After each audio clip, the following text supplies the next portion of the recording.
This is Jamie Drummond for Good Food Revolution. It gives me great pleasure to welcome back to Good Food Revolution none other than Barbara Widmer from Brancaia in Tuscany, Italy. How are you today, Barbara? Hi, Jamie. Hi, I'm doing very well. And it's, of course, my pleasure to talk with you again, this time via Zoom, but better via Zoom than not at all. Well, it was quite some time ago you were last in Toronto, and we did a little interview in my dining room, I believe. Yes, I think it was 17. I think you're right there. I think you're right. How is life with you in Tuscany these days, and how has the pandemic impacted things at Brancaia? Well, I'm doing very well. My family is doing well, and I have to say also my team is doing well. So we do feel all very, very grateful that our lives, our personal lives and our business lives actually are doing good. As you definitely know, in Italy, we had some tough periods, and Yes. they did some very strong lockdowns, which I do have to say probably do pay out right now, because if you have a look all over Europe, Italy is actually having quite good numbers. They are increasing, I guess, like everywhere, but not too bad. And business-wise, you know, we are winery, and as a winery, we're always possible to take care about our product, about the wine in our cellar as well as the vineyards. So we never ever were obliged to stay at home and not taking care. So there was never a real risk of quality in our vineyards or cellar. And you have also to admit that working in a vineyard, of course, is definitely less dangerous, or let's say it's quite easy to give the people the possibility of space and of security. And also in the cellar, you know, it's not an environment where you have to stay very close by. So it was not so difficult to adapt. We had, of course, a tougher time in our sales, but I have to say that was especially in 2021. I mean, we are close to a finish of 21, and it looks very good. We were able to recover very well. It's fun. I presume that COVID is probably the first type of crisis we have, where a lot of people are still willing to enjoy luxury products. Yes. People, and I have to say I'm the same, do have probably even more a need to spoil themselves with a nice bottle of wine and with a nice dinner at home. So our industry is actually doing very well, which of course helps a lot. Excellent. Now, speaking of luxury products and spoiling oneself, I have quite early in the morning opened a bottle of the Brancaia Chianti Classico Riserva. This is the 2016 vintage, which is currently available. And upon first nosing of this, it's a very aromatic vintage, this. Well, 16, it's a beautiful vintage for Tuscany. We had some challenge, but challenge is part of nature, you know. It's but in a very good way. You have to say that high quality wines, of course, they come from the vineyard, so it's really the quality of the grape which gives us afterwards the opportunity to make an outstanding wine in the cellar. And 16 as a vintage gave us all the opportunities to really produce this perfect grape quality with a very strong link to the terroir. And the Riserva, I have also the Riserva. For me, it's already a bit later, so I can take a sip easily.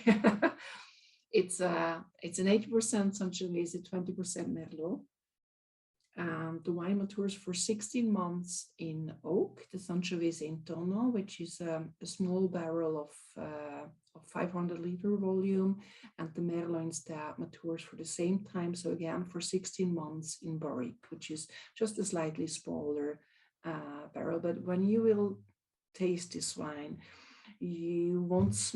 There is some wood flavors in the nose as well as in the mouth, but it's all very well balanced. So you have really those beautiful cherry fruit flavors from the Sangiovese, and it's the aromatics, the structure, the acidity, the tannins are very well integrated and balanced.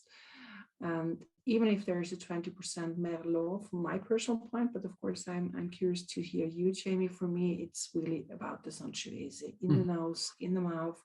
Of course, in the end, you will have this very smooth and round ending, which we can have, of course, thanks to the Merlot. Well, I mean, but most of the structure there is, of course, coming from that Sangiovese. But I do think the Merlot does add a nice fleshiness to it. It's exhibiting that wonderful polish that your wines always have consistently. Did you have lower yields in 2016, like much of the region? It's 16 is for us close to what is our average, but our average is already very low. Right. We do pick between 4,000 and 5,000 kilos per hectare, which is way below of average. I was doing some research into the 2016 vintage in Chianti and reading that the late ripening Sangiovese really benefited from about 2 inches of rain in late September, which was followed by almost perfect weather, which just kind of finished off the vintage, the harvest just perfectly. Absolutely. There was some cold period late in spring, but it didn't harm the vineyards. It actually was even welcome because we had a very mild winter, so everything was even a bit earlier, and then it cooled down a bit, which was very much welcome. So, as I mentioned, being 16, as always, nature is always a challenge, but it was a very good challenge. So it was nothing too difficult to handle. The opposite, actually. Some people critique the 2016 vintage for perhaps not having the structure of 2015, but I think this has a wonderful structure. I think it's a very elegant example of Chianti Classico, that's for sure, at the Riserva level. And the oak integration is quite wonderful as well. Yeah, I do think that I'm now at Brancaia since 23 years, taking care of the production. I really have to say that we improved our work with the barrels. I mean, when I started, we had only barriques.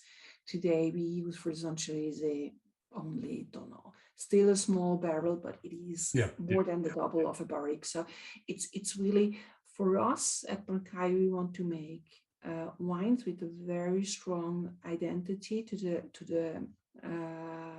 the location where we are, and they have to be elegant. So all the ingredients have to be well balanced. A wine has to be, it just needs to give you the feeling that I would like to have a next sip and I would like to have a next glass. It's not always needed to have a next glass, but the wine should create this feeling, this wish to have a next glass. Looking back at your previous vintages, back in the old barrique days, do you believe that your winemaking style has evolved over time and you've realized how to bring about elegance in the glass without the use of that sometimes overbearing oak influence?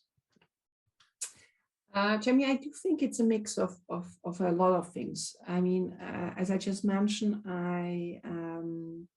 I have the pleasure to take care about Brancaia, which is actually owned by my family since 40 years. We have a lot of celebrations this year, and one is that this estate is owned by my family since 40 years. So anyhow, I took it over 23 years ago, and I'm as a person, of course, I changed in the last 23 years. I learned a lot, and of course, I hope to or I like to think that I improved my winemaking style, and my taste, as everybody's Yes. taste, is Yeah. changing.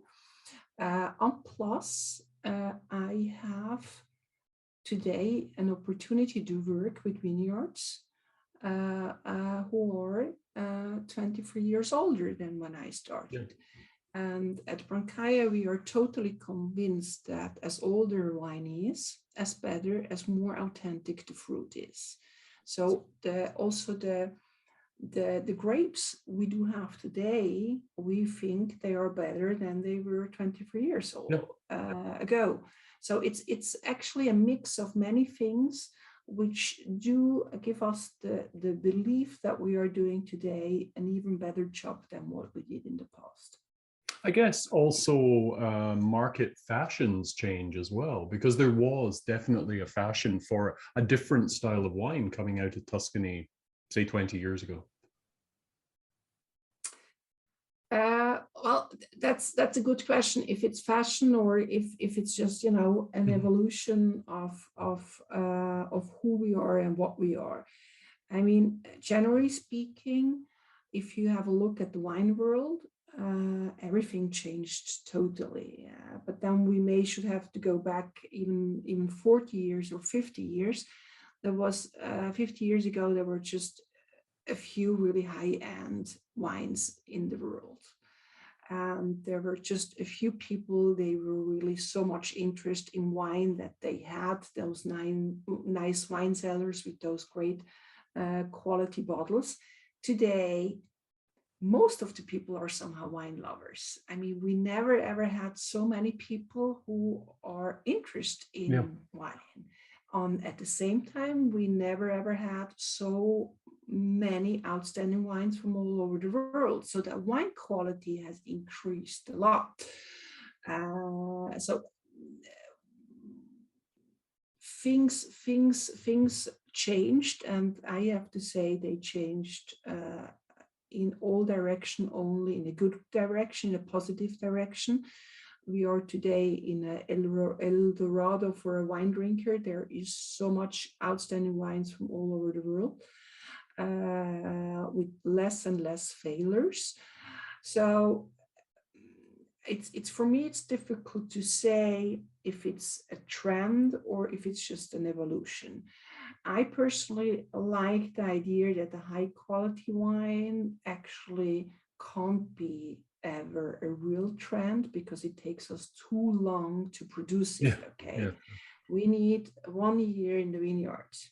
And of course, it's not just 1 year, because whatever you are producing right now is a result also from the other years, how you treated your vineyard, how you treated the wine. So but to make it short, a grape is a product from 1 year in the vineyard, and then for at least 2 to 3 years in a cellar. Yeah. And then you will drink it. Maybe we drinking night right now the 2016. So we are speaking about a wine which was maturing in the vineyards 6 years ago. Yeah. Now, what kind of longevity would you suggest this particular bottle would have? That's another good question. What shall I say? At Brancaia, we are very keen to produce our wines in a way that you can drink them as soon as you buy them. So we like the idea that they do offer already a great drinking pleasure when they're young. But of course, at the same time, we are keen to make a wine you can mature for quite a while in your cellar. And I personally would say that our Reserva 2016 does have at least 15 years where it will change, of course, but in a positive way. So it will add something.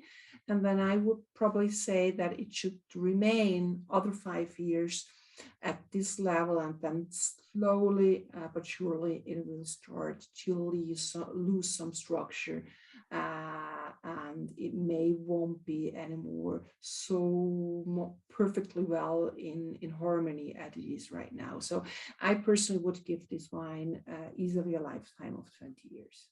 after 20 years, probably will start to lose some of its beauty. And how do you see this particular wine evolving and developing over time? Well, you have, of course, in the early years, you will have more some fresh fruit flavors, and as the Sangiovese is the dominant part of this wine, you will have these beautiful cherry fruit flavors. You already have right now also some herb flavors, some herbs. Maybe you also can say there is already some balsamic notes, which will become stronger with aging. So let's say the herbal earthy note with the balsamic notes will starting to get a bit stronger with the aging part. And then of course the fresh fruit flavors. You will have still some cherry flavors also when it's a bit older, but it won't have any more this fresh, that it really gets in your nose at first. So it's not that it will be that you will lose those flavors totally, but they will changing, and the earthy part will be, of course, when you will open it in about 6 years, will be the more dominant part of the wine than it is right now. Well, I'm looking forward to this bottle evolving in a decanter up until dinner time this evening, and I think I'm going to have to pull out. I have to have some beef defrosting, so I think that would be the perfect. That's good. Barbara, thank you very much for joining us at Good Food Revolution. It's lovely to see you again, catch up with you, and hopefully at some point in the not too distant future, we can share a glass of wine back when you're back in Ontario. That would be beautiful. I'm very much looking forward to see you in Ontario, or whenever you come to Tuscany, and whoever is listening and watching us, whenever you have the possibility to travel, we love to welcome people at the winery. It's always, of course, great, and I think Zoom gives us a great opportunity to exchange ideas and chat with each other. But it goes without saying that the visit at the winery is just the best what you can do, because it gives you really a clear idea who we are and what we are doing. I may have to take you up on that. Thank you very much, Barbara. Here's to you. Stay safe over there. Bye for now. Same to you.